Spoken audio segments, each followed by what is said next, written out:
विस्तारानं। भाजपा शिवसेनेची मराठी मतं निश्चित आणि स्थिर आहेत, ती इतर कुठेही जात नाहीत। त्यामुळे उद्धव राज ठाकरे एकत्र आल्यानं ही मतं कमी होणार नाहीत असं भाजपाचे नेते आणि मुख्यमंत्री देवेंद्र फडणवीस यांनी म्हटलंय। एका खासगी वाहिनीला दिलेल्या मुलाखतीत ते आज बोलत होते। भाजपा शिवसेनेमध्ये वोट ट्रान्सफरचं गणित आम्हाला जमलंय असं त्यांनी सांगितलं। भाजपा शिवसेनेला मुंबईत स्पष्ट बहुमत मिळेल असा विश्वासही त्यांनी व्यक्त केला। भाजपा विरोधकांना संपवायला निघाली आहे असा आरोप विरोधकांकडून कायम केला जातो। त्यावर उत्तर देताना विरोधकांनीच लढण्याची मानसिकता नाही, इतकी वर्ष सत्तेत राहिल्यानं त्यांना संघर्ष करण्याची सवय राहिलेली नाही अशी टीका त्यांनी केली। आपण विरोधी पक्षनेता असताना एकही दिवस सरकारला झोपू दिलं नाही, असा संघर्ष करायचा असतो असं ते म्हणाले। नेत्यांच्या निवडणुकीसाठी कार्यकर्ते आपली प्रतिष्ठा पणाला लावतात, त्यामुळे आता कार्यकर्त्यांच्या निवडणुकीसाठी नेत्यांनीही मैदानात यावं लागतं। विरोधक हे करत नाहीत म्हणून कार्यकर्ते निराश होऊन त्यांना सोडून जातात असा आरोप त्यांनी केला।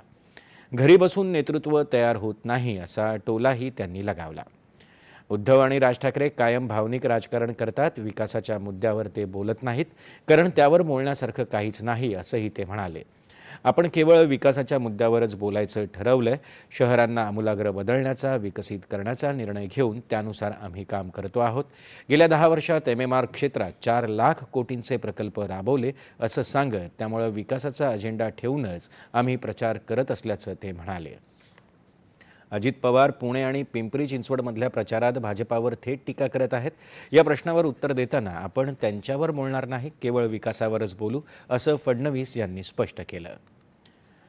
अल्पसंख्याकांच्या तुष्टीकरणाचं राजकारण आता कालबाह्य ठरत आहे असं एक निरीक्षणही त्यांनी या मुलाखतीत नोंदवलं।